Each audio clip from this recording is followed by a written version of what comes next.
Bill and Dave are on the lam, not a scam. Grab your cam, could be in a traffic jam or maybe in Siam. Bill and Dave are hiding out, what's their route? Won't give out, searching Brussels for a sprout. They rarely mill a boat. Bill and Dave are on the lam, on a tram in Rotterdam. Don't you forward them your spam, they're clearly on the lam. Hey, it's On the Lam with just Dave, or Daver as Bill likes to say. There's been lots of listeners that that apparently thought that I didn't talk enough, and which seems odd because it seems that I'm always talking about myself. So this is going to be the special Just Dave or Daver episode of On the Lam. None of this has been planned out, so it might be an excruciating half hour for myself as well as the listeners. So if you would like to skip this one, I would probably strongly encourage you just to turn it off now and wait for next week. And hopefully Bill will be back, aside from me just solo. Well, that's the introduction. Now comes to the middle part of the show, which is going to be the difficult, 28 minutes to fill. What shall I talk about? I don't know. I've been listening to, I'll tell you what I've been listening to. I've been listening to stuff that I've been mixing. I don't have a whole lot of time to actually listen to music for purely enjoyment, or what I like to call myself as a spectator. Because I've been so busy working with it, which, do not misunderstand. I am grateful that I have so much work to do and to be involved in the caliber of musicians that I work with. Is just, if anybody would have told me 4 years ago that I would have been this involved with it, I would not have believed them. Because I'll tell you, even as much as, or as little as, maybe 6 or 7 years ago, I did not understand the free jazz improv genre. I had been aware of it. I've had a few titles on CD, and let me tell you this, listener, I qualify a music by if I actually own the CD. Not a download, not an illegal download, not a copy. That's how I qualify something's worth, if I actually own the CD. As is common with me, I do binge listening and binge buying. I happened upon an artist, Albert Eiler. They put out a new box set, I want to say in the mid-2005, and I listened to samples of it, and it just clicked like you wouldn't believe. And I, within a week or two, bought everything I could by Albert Eiler, because for whatever reason, what he did spoke to me. I found it to be very, I don't know how to describe it, but he's not for everybody. This genre is not for everybody. But it is certainly worth checking out. And somebody's at the door. Somebody's at the door. Oh, Bill, hey, I'm doing a podcast here. Hey, listener, you don't have to suffer through the half hour with just me. Wow, how odd that you would be here. I just happened to stop by this undisclosed location. Oh, that's fantastic. I pretty much ran out of stuff to say at the opening. But how long have you been going, Dave? Just a couple minutes. Oh. I'm pretty much dry. Well, I'll explain my tardiness from one undisclosed location to another without getting gross and graphic. Just say, sometimes in life, you think you're going to make a stop, and you're going to pause to refresh, and it'll just be a pause, but it becomes more complicated than that. and it delays you more. And that's all I'll say about that. Bill's obviously talking about stopping to get some gas and then cleaning the windshields and Exactly. realizing it needs much more than that. Yeah. You might need, some oil. Speaking of that, my car is misfiring. Well, really? Yeah. Misfiring, like a backfire It kind of? doesn't backfire. It's just... Like you can tell yeah. there's a skip in the Right, exactly. in the timing. So you know about this.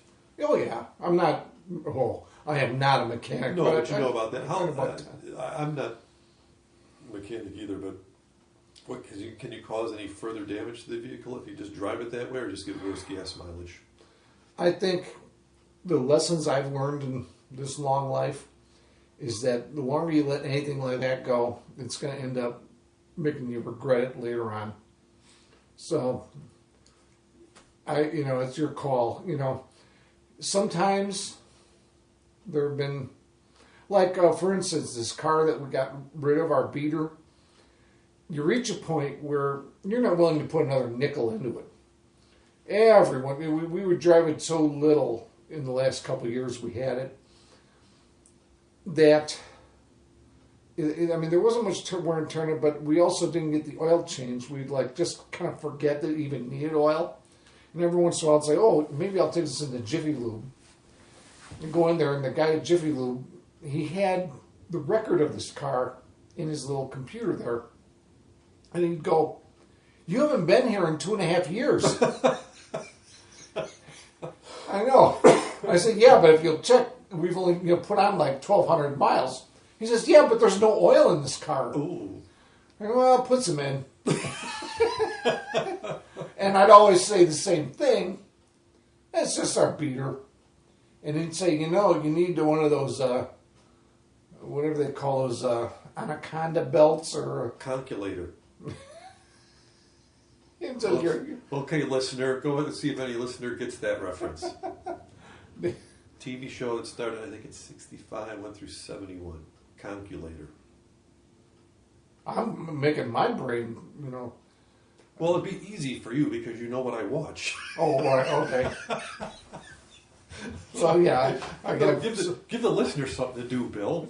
All right. Well, here's another reference. See if they get this. It turned out it was a faulty magneto. Oh, I don't know that one. So, but I'm going to guess later after the podcast. Okay. There was some kind of a belt. I don't know why I'm thinking anaconda. It was like something snake related. Anaconda. Anaconda panasan. Anaconda panasan. Rebo. And do you know that reference? Dave clearly does. And I would just say, don't worry about it. And if it was something really important, like you'd say, you need new spark plugs. Because they always bring one out to you and show you, look how filthy that is.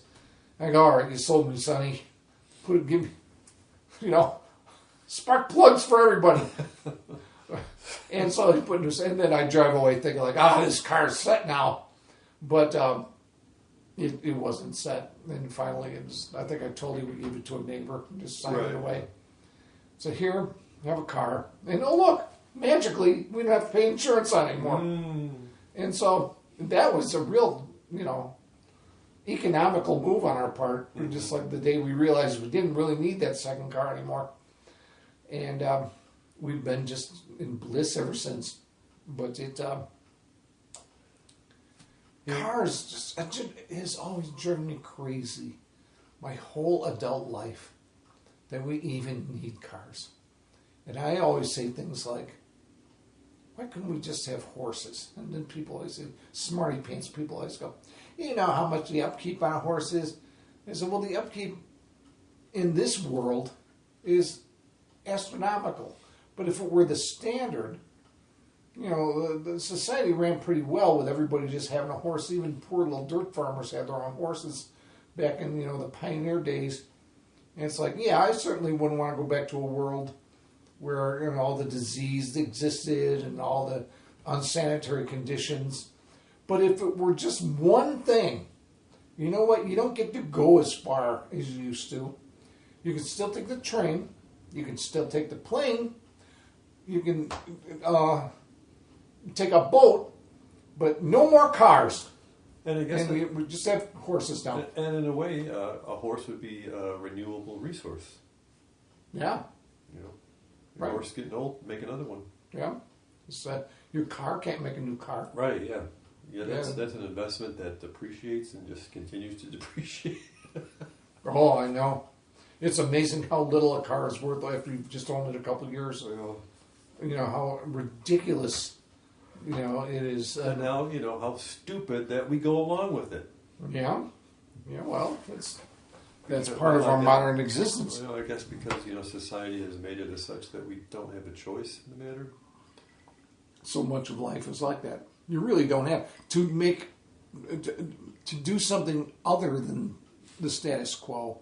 Requires so much effort. Most people say, I just don't have the effort to devote to doing that. Mm-hmm. It's like these people that live in the desert and they're not on the grid at all. They don't have an electric bill, they don't have a water bill.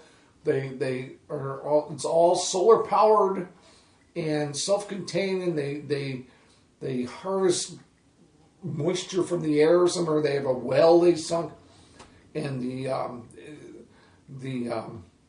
utility companies are constantly after them, like, oh, you got to get, and they say, no, we don't. And there's always somebody wanting to get them on the grid, but they just say, I'm independent. So much effort goes into doing that, though. I don't know if I'd want to. Well, there's something else that goes into that too, because I occasionally will look at the newspaper headline or magazine headline about these people that have done it. I'm like, well, how do you do that? And it usually starts with them having hundreds of thousands, if not millions of dollars. Yeah. Yeah, you need a base investment. Yeah. Where you got to get set up. It's like, sure, I'd like to be, kind to the environment, but, I can't afford it. Yeah. The world doesn't make it easy to be kind to the environment. No. I would love to have a car that is solar powered. They exist. A house that is all solar powered, but it costs so much. I've looked into wind power, and I make jokes about having one of those gigantic windmills in my yard. Mm-hmm. I'd have to get clearance from the airports and stuff. And there's, I always joke about it, but if I thought it would be legal to do it somehow and cost effective, I'd do it in a second. Yeah. If I wouldn't have to have an electric bill again. But probably the amount of money it would cost for me to set up a giant windmill in my yard would be tantamount to more than the total of all my lifetime electric bills. Yeah. It would take, a lifetime to pay it off. Yeah. So, there's no winning. The only real solution is to be one of these guys that lives naked out in the wilderness in a hole and, just eats grasshoppers. And I would not like that. I don't like grasshopper. I don't know if I do or not. One time when I was a boy, my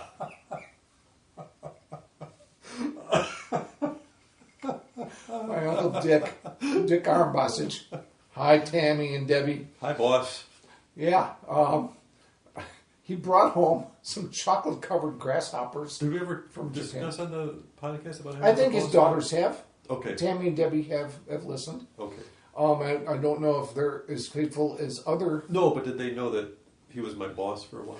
I think I did tell them at some point, but I don't know if they remember. That was the boss reference, not a Kelsey Grammer reference. Yeah.